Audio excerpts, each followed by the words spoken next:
Well, hey folks, Real Honesty with Your Rental, and it's a real honest rant about how WWE loves to fuck over so many women on their roster. But I want to focus on four in particular because WWE touts their whole women's revolution as being so revolutionary. That tends to be what a revolution can mean, or that's shorthand for it. But the whole point is WWE is trying to say, oh, they're doing the first women's Hell in a Cell match, first women's Royal Rumble, first women's Elimination Chamber. They're having a women's Battle Royal at WrestleMania, which it does beat the whole WrestleMania 25 Women's Battle Royal because a guy in drag isn't winning that one. That's a good thing. By the way, Naomi won the one at WrestleMania 34. Do you remember? I actually forgot. I actually had to think about it. That's nothing against Naomi. They just haven't done anything with her since. But let's take a look at how WWE has used four particular women. Four. So Sasha and Bayley. Let's focus on them in particular. And yeah, Sasha and Bayley are two that could be seen as huge, massive stars. And no, they're pretty much stuck in a stupid tag team instead of feuding and being the blood feud that they were in NXT. Think about the stuff that they did in NXT. Think about the heel run that Sasha Banks had and how Sasha Banks was a tremendous heel, an absolutely vicious heel, and how she targeted Bayley and was beating Bayley down verbally and physically, and it fucking worked. And Bayley being the plucky underdog babyface that finally came back and beat her hated rival at TakeOver Brooklyn 1, and then beat her again at TakeOver Respect in a 30-minute Iron Woman match. Not Iron Man match, it's an Iron Woman match. They ain't guys, let's at least call it an Iron Woman match. That's not any more wordy than an Iron Man match as far as I'm concerned. But anyway, after that, Sasha had been, called up to the main roster a few months before. Bayley got to stay back in NXT, got to do her whole thing. And I have talked about this stuff before, but as a brief thing, you had this perfect opportunity. Once you called up Bayley, you had Sasha call up Bayley as her surprise partner at Battleground 2016. Okay, cool. And then Bayley dropped the title a month later to Asuka at TakeOver Brooklyn 2, Electric Boogaloo, and then got called up to the main roster, and then got pretty much butchered after that because even though she won the title from Charlotte, it was on a Raw that had absolutely no damn hype. Beat her at Fastlane, beat her at WrestleMania, in a 4-woman elimination match, which not necessarily the worst idea in the world, but Bayley winning the title at Mania would have made more sense. And then the whole thing with Alexa Bliss happened and that kind of stuff, and Bayley floundered in the undercard for a while, sometimes wasn't on TV at all. And then they teased this whole thing of Bayley and Sasha finally having a feud, building up something like starting at the Rumble. I'm sure it had teases of it before, but starting at the Rumble. And then at the Elimination Chamber. And then in the WrestleMania Battle Royal. The Women's Battle Royal. One of the two that they had. Yes, they had 2 Battle Royals. Because everybody's got to get on the card. I don't like people being left on off the card, but my God, that was a blow to WrestleMania. But anyway, they had those 3 instances where they could have done something with it. Now, I'm not saying that they should have faced off at WrestleMania 34. I may have said that in the past, like earlier this year. But it might have been too soon. But nursing that along and building it with a slow burn would have worked. And they fucked it all up. They would feud, and then they wouldn't. One week, Bayley would be smashing Sasha's head into a locker, and then they'd be teaming up again. Next moment, Sasha would be, upset at Bayley and abandoning her or whatever. Bayley would abandon Sasha then. Bayley beat up Sasha or whatever to the loudest pop Bayley's gotten in about a goddamn year. And then they go to therapy and they do all that fucking bullshit and everything. So any last remnants of a possible saving of Bayley and Sasha's feud, and especially Bayley's character, evaporated. That was fucking it. The whole therapy thing, now they're teaming up. But first, then they did the whole thing where Sasha's like, only I get to beat you up or whatever. It's because I love you. We did what? And then they kind of dropped that thing. I think they were going for a pseudo quasi-lesbian thing, which, whatever. I'm not against storylines like that, but I think, again, you should probably use Sonya Deville in something like that. That's just a guess.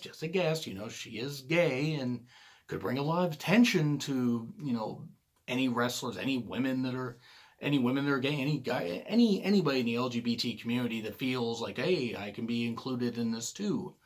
Now they just decided to do that whole thing with Sasha and Bayley. Fortunately, they didn't go that far, and now they're just teaming up with matching gear.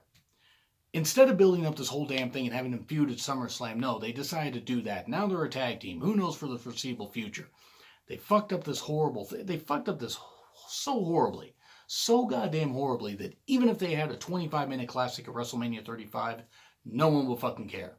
Because it's not even a slow burn at this point. It's not. They're trying to recreate it like the Randy Savage, Hulk Hogan Mega Powers team, as opposed to the other Mega Powers team.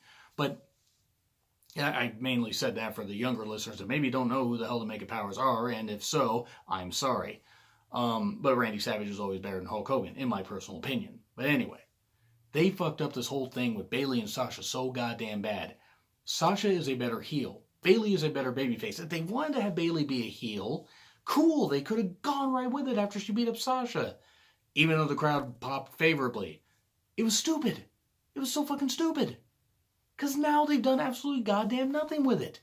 And now both women are floundering. Great, they're going to be a tag team. Fan-fucking-tastic. But I guess they had to push them off to the side because you had to make room for the Bellas to be back on TV. Yeah, we need Nikki Bella back on TV in 2018. We need Maurice back on TV in 2018. And also Brie Bella on TV. I get the whole point as to why Maurice is on there. It's to promote Ms. and Mrs. And yeah, you got Brie on there because of the Daniel Bryan connection. Obviously, they're married, and obviously, you know, both couples are very happy, and that's great. And it's the way to continue the feud. But neither of them were very good in the ring, and I really have no desire to see either of them compete. Though I get the point why they're doing this. But Brie, some of the worst theme music ever, by the way. And no, let's make room for the Bellas to come back. Instead of women that actually, you know, are good in the ring, that deserve that TV time, now let's put the Bellas back on TV. Now, I get it with Evolution. They're going to have to bring women back from the past, and they're going to have to do that kind of stuff. But already, they're kind of fucking that up because they got Trish versus Alexa, which I don't think is very appealing. And I'm going off on a bit of a tangent here about Evolution before I get to the next two women. But then they got a possibility of Ronda Rousey versus Nikki Bella. Ronda Rousey got Nia Jax to her best WWE match. And Nia Jax, for all her faults, actually carried herself pretty well in that match. And it worked pretty damn well. She beat Alexa, who actually is decently talented in the ring. Not great, but decently talented in the ring. Decent. Better character and better mic worker than she is in the ring. Ronda dispatched her in 3 minutes. You really think that she's going to take more than 20 seconds to dispatch Nikki Bella, who has a bad neck and everything? I mean, come on, really? If they do that whole thing, it's a terrible fucking idea. But now let's make room for the Bellas back on TV, because that's what we all needed in 2018. We didn't need them back in 2013. Yeah, I know Total Divas, now Total Bellas, and that kind of stuff are doing good ratings and stuff like that, or great ratings, and that's fine. I have nothing again. I hope that the women are getting paid well and getting some great exposure there and are able to do great things because of those TV shows. I don't watch Total Divas anymore. I used to. I don't anymore. Anyway. Now, so yeah, Sasha and Bayley are basically fucking marginalized, which is fucking ridiculous. And yeah, I fucking hate creative for doing that because they took two of the most fun characters that they had, fun for different reasons, and just fucked all that up. So fucking stupid. But Asuka's one that I'm really pissed about. Because they had her job to Carmella twice in two of the worst matches. So going a little backstory, yeah, she may have been undefeated, not undefeated, depending on what you go into with the NXT thing. In the Battle Royal and that kind of stuff. But then you have Asuka as champion for a number of days. I think it was like 510 or something like that. 510, 523, something like that. And it was a bit long. I do agree that was a bit long. That having her lose in NXT probably wouldn't have undid her aura of invincibility. I mean, I don't think so. I think Ember Moon could have benefited from it because they pretty much just butchered Ember Moon after that. They had her job to Asuka twice and then got the title by Asuka handing it to her after Ember Moon had won a Fatal 4-Way at TakeOver War Games. Like, here, you couldn't beat me twice, but here's the title. Yay, we're friends now. No, that's not how it works. They should have been punching it out. Is what I'm not blaming Asuka, I'm not blaming Ember for that. I'm blaming creative. That's one of the few creative missteps they've done in NXT. And they've had to rebuild their women's division, stuff like that, because Asuka ate through a lot of women. Phrasing, but not a euphemism. Maybe. I don't know anymore. But the whole point is, Asuka then gets called up to the main roster, beats Emma a couple times, sole survivor on the Survivor Series team for the Raw women, wins the Women's Royal Rumble. Okay, does all this.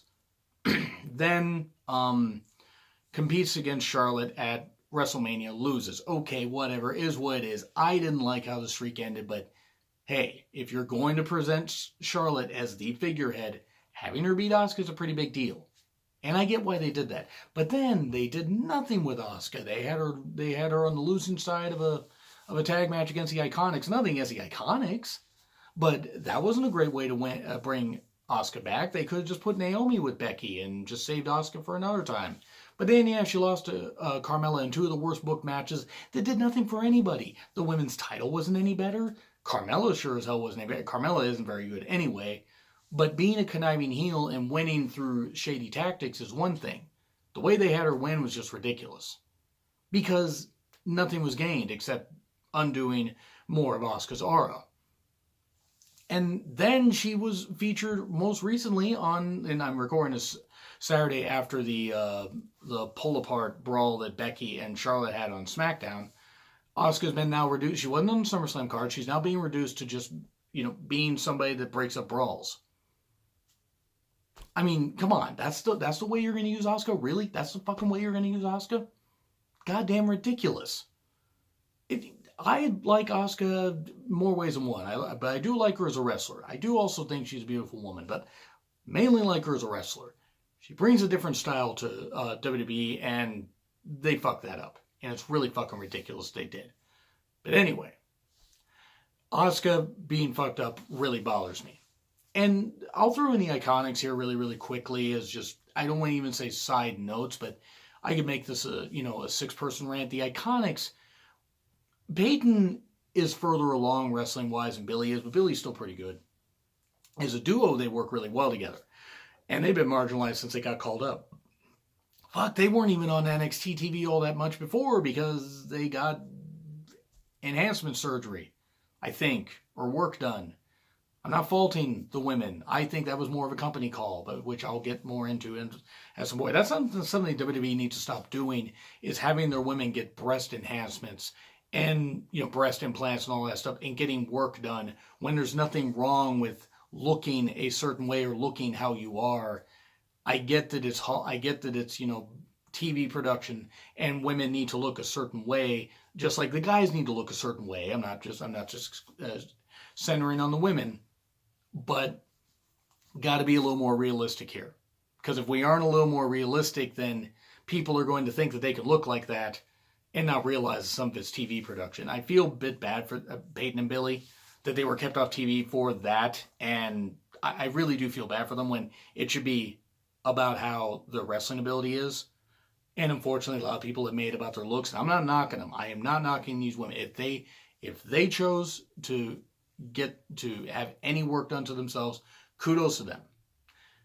But I'm going to blame the company until I hear otherwise, because I feel it was the company's fault. So that's what I'm going to say there. And finally, Becky Lynch. Sweet Jesus, how do you fuck this up so bad, WWE?